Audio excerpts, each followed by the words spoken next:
All. My name is Emma Mahony. I'm the CEO of Women's Health and Wellbeing Barwon Southwest.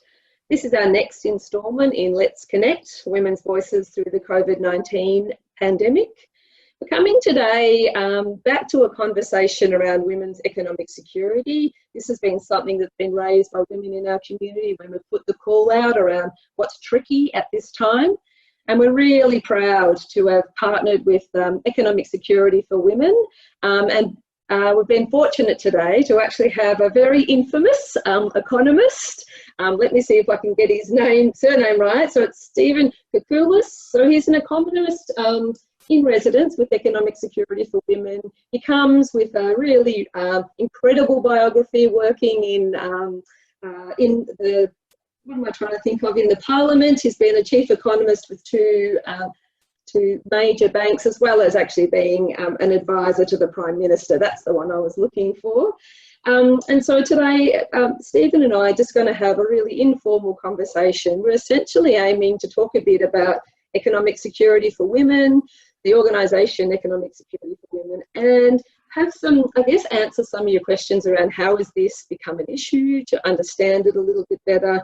And I guess to launch in that direction, Stephen's going to introduce the organisation and his role. Thank you, Stephen. Yeah, well, thank you for that very kind introduction. But yes, I'm the Economist-In-Residence for Economic Security for Women, and I've been in that role for approximately 2 years. I was flattered when I was approached to prepare an initial white paper, which was bringing together a lot of the information, a lot of the facts, and a lot of the other research that had been done around Australia and around the world for that matter, which just brought together into one document some of the key issues that impact on the economic security for women. And amongst those things are some things that we know about, that we talk around quite a lot, and that's the gender pay gap, which is very important. In Australia, the superannuation gap, that women all through their age, but certainly on retirement, have a substantially lower superannuation balance than men on average. It also touched on things like access to education, training, skills, the carer side of the economy, which again is dominated by women in that part of the economy. So it was really just bringing together a lot of that information. We followed it up with a second white paper on the carer economy, which was really interesting and enlightening to do. And what we've done over the course of those 2 years that I've been involved is hold a series of roundtable events. We've been to every state and territory other than the Northern Territory, which I think is fantastic. Northern Territory, we were meant to be going there about now, but along came the COVID-19, so that's been pushed back to a date to be fixed. But it's those roundtables have, to me, have been some of the most enlightening bits of work that I've ever done, because again, they're set out in a way where we present our information to the people in the audience, but they're very open. They're very encouraging of feedback, and we find that the attendees at these roundtable seminars, I suppose we could call them, have said things that have made me want to go away and do yet more work in sort of some of the issues about how woefully inadequate some of the carer payments might be. Yes. The admin and red tape complexities to actually qualify for them is another issue that's popped up. So it's both us sort of giving our views on what we found in some of our research, and some that's new and some that's obviously been very well established, but it's also to get feedback so that when we prepare these papers, we present them to the Minister for Women, yes, and the Officer for Women in the Prime Minister's office. So we're getting some traction, I'd like to think, in terms of not just promoting these issues and therefore requiring something to be done about them, but actually getting into the policy makers, the people who make these decisions, so that these things can change. Yes, yeah. There's a really beautiful line at the beginning of one of your white papers. It's called Defining the Concept of Economic Security for All Women. And I just think this captures it. And I think what you're saying is you're hearing women's voices and you're hearing community members' voices about economic security as an issue for women. And I just want to read this line to you and see what you reckon. It says, the current policy approach to childcare superannuation, education, jobs and financial literacy is not keeping up with changes to our social attitudes, to the structural changes in our economy and in our community. I think that's really right. I think that's so apt.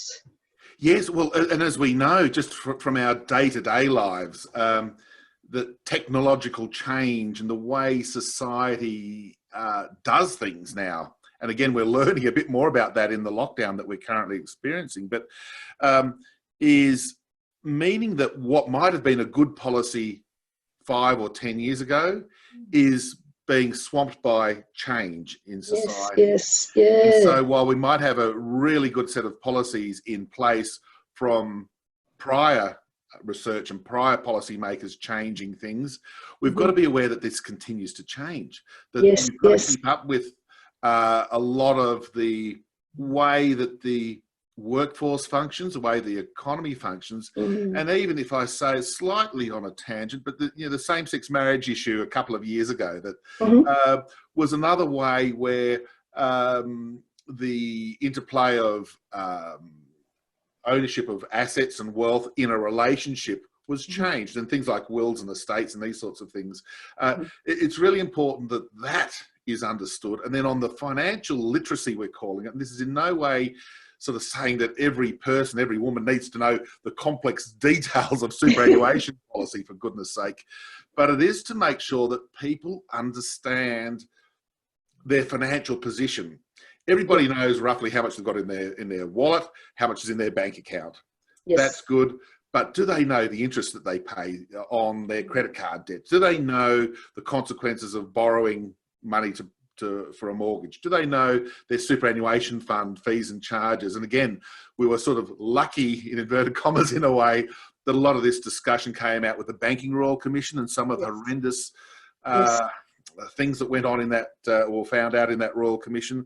So in a sense, it's just to get people to, and women in particular, be aware of your finances. How much money have you got? Where's your money going? Are you being ripped off by your super fund? And things like that was so important. And that's changing too. And again, this what we're experiencing with the COVID-19 crisis is changing the way that we're going to be looking at our finances when this is over. It's changed a lot of things. There's so many things I want to pick up in that great response there, Stephen. I'm going to jump to the left for a minute. One of the things I'm struck by is we've had a growth in women's participation in the workforce. So there's still a significant pay gap, but there's more women are participating more. But it takes a crisis like the COVID-19 pandemic to get affordable or free childcare.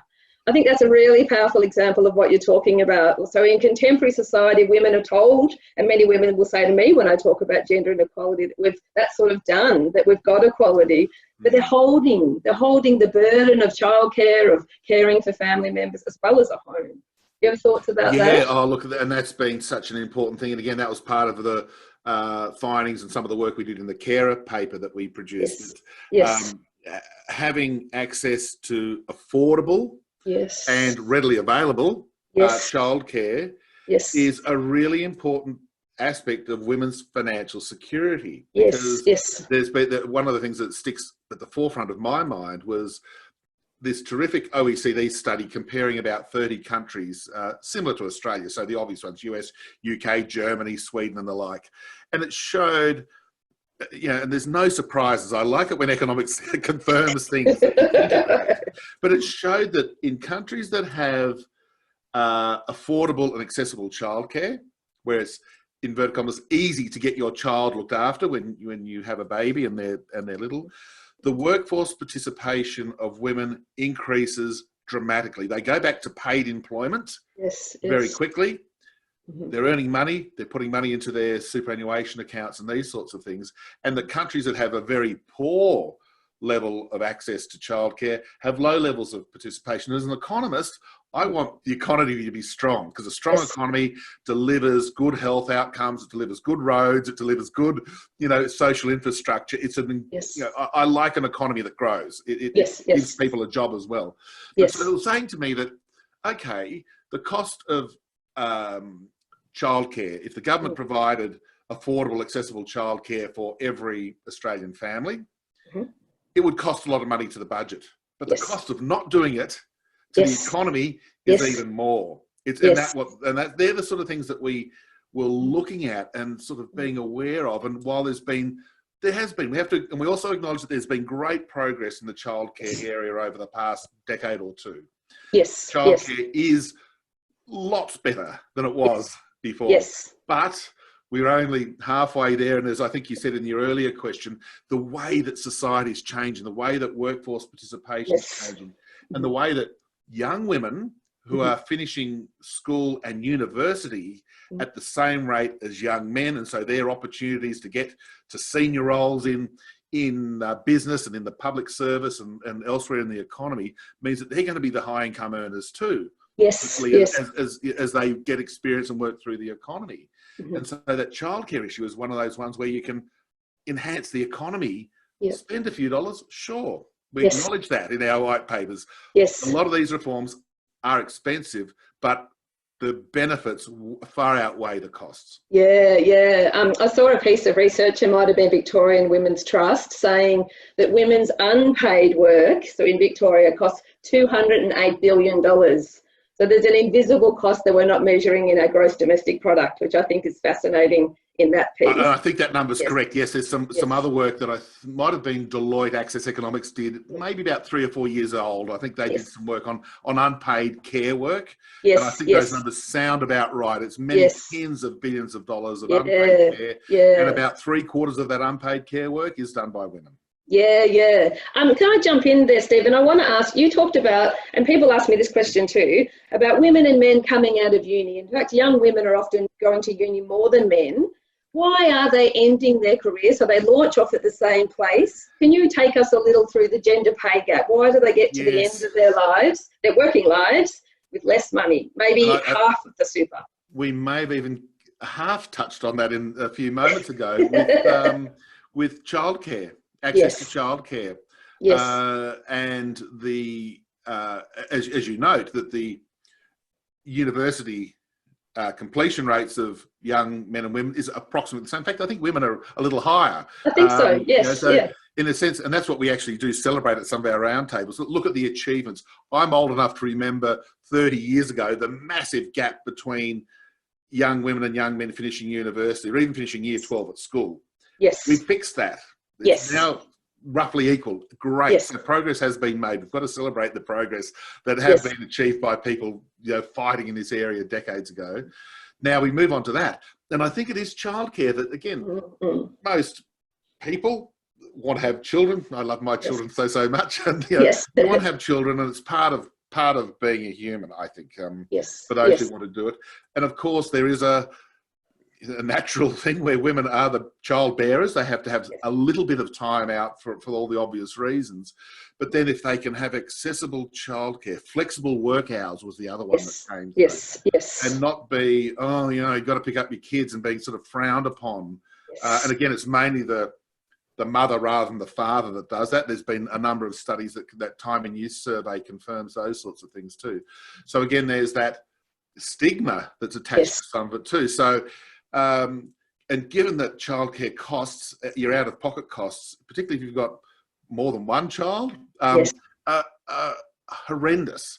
You've got to be earning a lot of money. You've got to be on a really good wicket. You've got to be earning good money for you to sort of end up with much in your pocket at the end of the week, having paid these childcare costs. So I think it's the childcare issue that really does start to disrupt that pay gap, and therefore the superannuation gap. If you look at the numbers, it's at approximately the age cohort of 30 to 34, which is approximately the time that most women now have their first child. That's where the gap really starts to spread. There's a little bit of a gap before then too, but the biggest opening is in roughly that sort of 30 to 34 age cohort, and it stays wide forever. They never catch up. Yeah. And what about, jumping into that one a little bit more, what about the work that women take up? So if I jump now into the COVID-19 and thinking about the reality right now, Gender Equality Victoria talking about women at the front line. So women are overly represented in insecure workforces, in limited tenure sort of roles,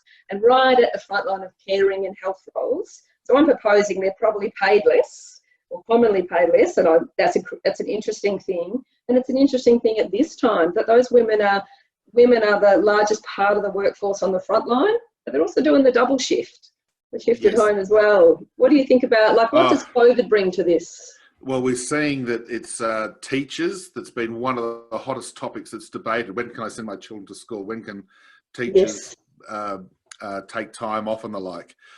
Obviously, nursing profession and the carer profession and the hospital, the medical section, which again is dominated by women, and even the carer side. So we're seeing that this COVID-19 crisis is being nurtured, if you like, in an economic sense by a lot of female workers, and that's a really interesting thing. And it does open up this question as well, that one of the other things when we talk about the gender pay gap and the like, it's the value that society puts on different occupations, if I can put it that way. And that means that nurses and teachers, to use those two, and carers, or those three sectors of the workforce, for example, tend to be paid a lot less than people working in construction, manufacturing, finance even, although that seems to be closing a little bit. And when we look at the number of women in teaching, nursing, caring versus the number of men, women dominate. It's approximately 75% female, 25% male. You look at construction, manufacturing, it's almost the opposite. What's the average pay level of someone working in manufacturing and construction? It depends, but it's roughly 20 or 30 or 40% more than in nursing and teaching. So, and how are those wages set? They're set by, well, in the current system, by the Fair Work Commission. So, and it's sort of, and of course, it's been entrenched for decades. So we just don't value, as a society, the professions that happen to be dominated by women. So there's a question there, and this is in fact one of our recommendations that hasn't got attention, even though it did come up during the election campaign in 2019. I think Tanya Plibersek, who was the Shadow Minister for Women, did raise it in her paper, was that some of this could be addressed. I'm wondering whether COVID-19 could actually be a crisis that actually brings it to a head, if you like. Given the value that we as a society are clearly putting on our teachers and nurses and carers, when it comes to the next several years of pay rounds, do we say, okay, nurses, carers, teachers and carers get a pay rise that's 1 or 2% more than the average person? Doesn't sound like a large lot of money, next to 1% here or 1% there. We did a little bit of economic modelling, and I won't want to talk about that for too long, but we did a little bit of modelling. 1% increase in the pay level of teachers, nurses and carers relative to the rest of the economy over the course of 10 years closes the gender pay gap by about 6 percentage points. Doesn't close it. But I don't think we can go cold turkey and fix the pay gap tomorrow. We're realistic when we do our work with ES4W. We know that we can't fix it tomorrow as much as we would love to, but even that little change will yield benefits in the not too distant future. So we can look at this COVID-19 crisis and see, well, who have been the stalwarts of keeping our kids and our unwell family members plodding along. It's generally women. And I think I think we might draw towards a close, Stephen, but what I see in there, like the decision of the federal government to pay for childcare through this period, is there some good things that can come out of this. There's some things that will lead to, and the increase in the New Start allowance is another positive for those that are often left behind. In closing, are you able to share any recommendations about what people in our community could do, or what's the critical message that, if it's women or our partners listening, is there some key messages or some action that people should take? Yeah, look, there's a couple of things I think, and they were there before the crisis, but they're certainly being reinforced by it. And I'll start my answer this way. I'm a bloke working for economic security for women in a sense, and I think that's really important that men are engaged in this process of understanding of the gender inequality issues. And the more they understand, decent men will realise, oh, gee, this is unfair, isn't it? And that's part of the process of getting change delivered. Yep. Now, that's just sort of like a generic comment. But Yep. from here and now, when we're sort of seeing, what is a dreadful health crisis, horrible economic news is about to come out on the Australian economy, with unemployment, underemployment combined hitting 20 to 25% of the workforce. We've had businesses destroyed. So lots of small businesses have shut and they'll never reopen. People have had them leveraged to their house, so they fear they're going to lose their house. So we're going to get through this in really troubling economic circumstances. So I think we've got to just continue to pressure our political friends. They're the ones who change the laws. We've got to remember, whether you love them or hate them, we've got to engage with them, because they're the ones who will change the laws. They're the ones who will provide the free childcare. I think we should be getting ready to really lobby on the things that are more obvious. Yes. It is wages for nurses and teachers, as we mentioned a moment ago. It Yes. is access to affordable childcare. Look, I don't think it'll be free forever, yes. but I don't think anybody minds paying for childcare. But if it's all of your wage, yes. incentive to work and to maintain your attachment to the workforce, collect your 9.5% super is diminished, and therefore there are huge financial security consequences down the track. So I think it's continuing to look at the issues, see where the dust settles after this in terms of the economy, but then engage with our political leaders and say, hey, during that crisis, we did have free childcare. It sort of worked. Look at what our nurses and teachers did. Wow, aren't they fantastic? I'm happy for them to get a pay rise more than me.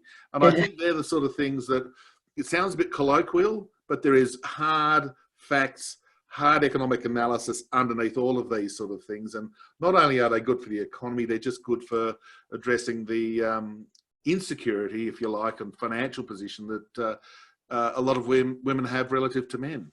You and I started in a beautiful conversation around how what's good for the economy is good for health. And so I think that's a really nice place to close, that actually taking care of women's economic security takes care of health. And so can I say my great thanks? I found it a real pleasure, Stephen. So I'm really thrilled for this moment. And a real pleasure to chat. No, it's fantastic. And let's hope we can take a few big steps over the near term and sort of address some of these issues. But no, thanks for the chance to chat. Yeah, wonderful. Thank you, Stephen.